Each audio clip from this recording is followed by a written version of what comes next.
What if I told you that while you're living in this now, a part of you is already receiving information from the future, and that the way you interpret these signals may be quietly choosing the kind of life that will unfold?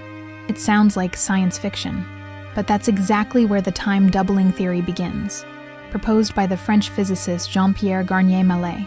It's a controversial theory, not widely known to the general public, yet intriguing enough to raise a question that's hard to ignore. What if the future isn't simply arriving, but being selected from possibilities that already exist? Today, our goal is to explore this idea in an educational tone, like a mini documentary.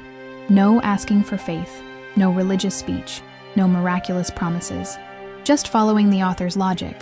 What he claims happens, and what he suggests anyone can observe in everyday life.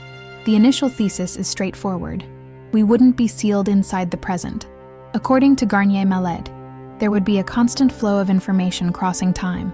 We would function as receivers, like biological and mental antennas, picking up signals from what has yet to come.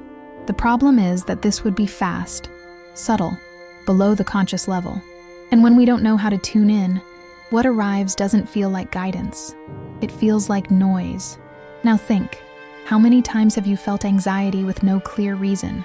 A tightness in your chest, a discomfort, a gut feeling?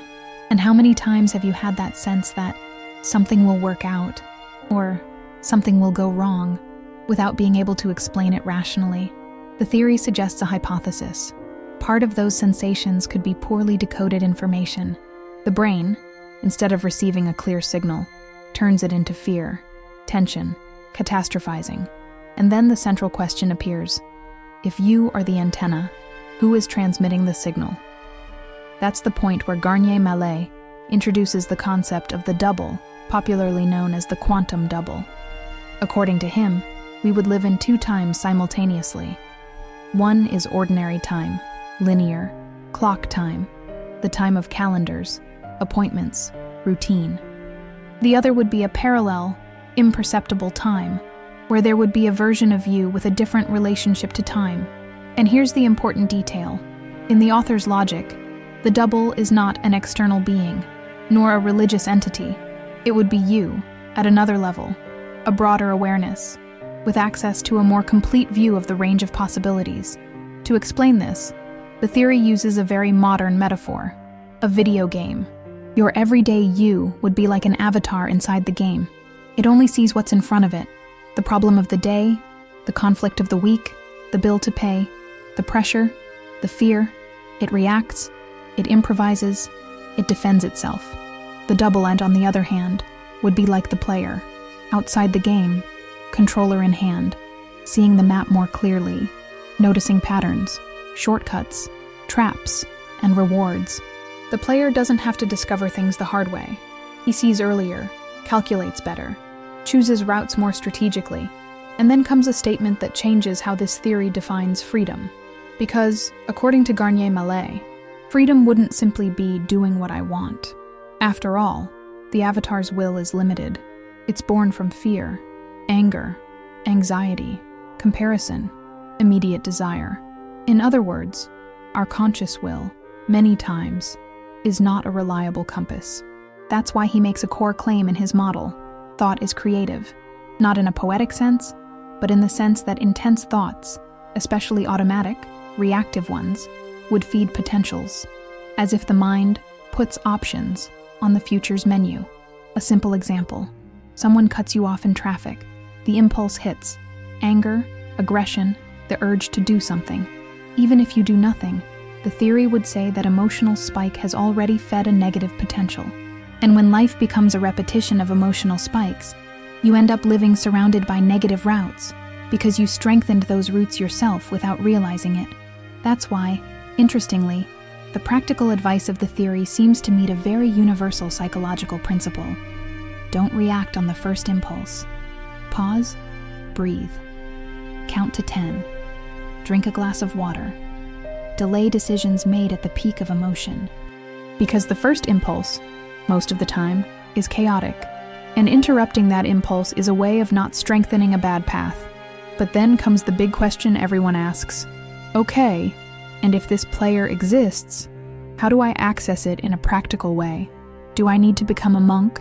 Meditate for hours a day? Stop thinking? The theory says no. The main mechanism, according to Garnier Mallet himself, would be something universal and free: sleep. More specifically, REM sleep, the dream sleep, which he calls paradoxical sleep. The reasoning is this: during the day, the avatar accumulates noise, irritation, fear, judgments, anxiety, desires that become obsession. At night, in REM, a reorganization would occur. The double would be able to navigate future possibilities and clean up, reduce, or reorganize negative potentials created by the day's automatisms. In other words, sleeping well wouldn't just be resting the body, it would be like reordering the route.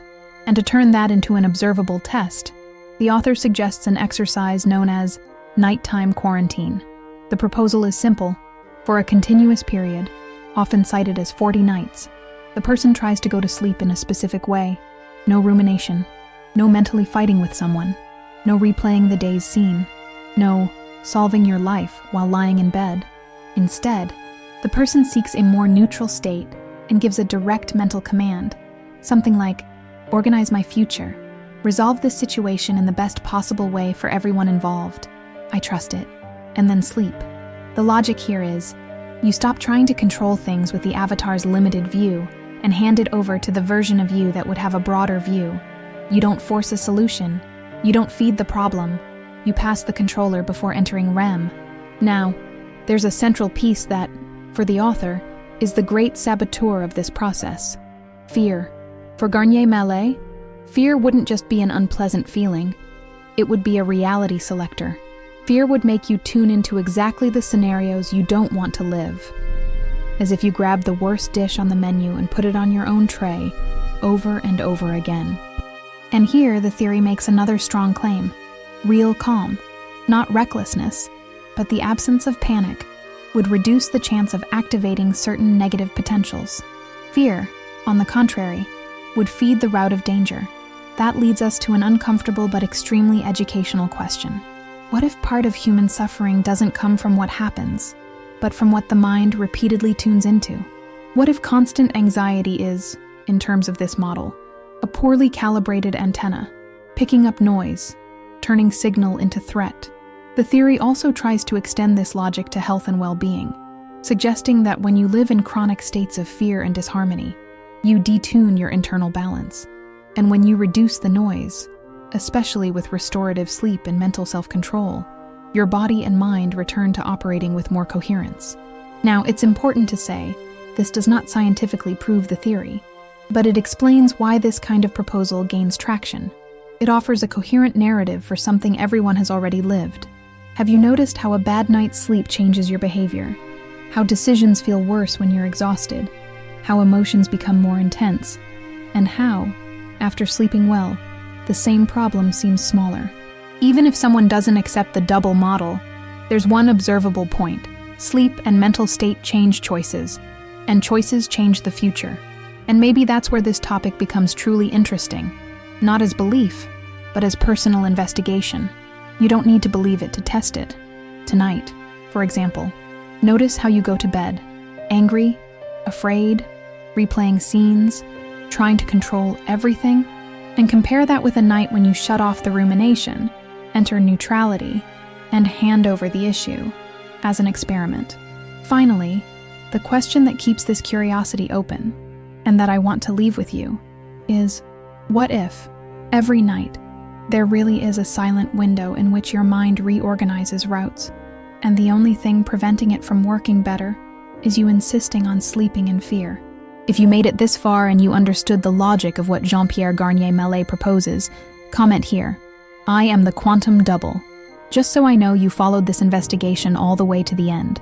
And in the next episode, we'll move forward in an even more educational way, bringing practical exercises to strengthen contact with your double. Remember to subscribe and like so you can stay with us. Thank you so much, and see you next time.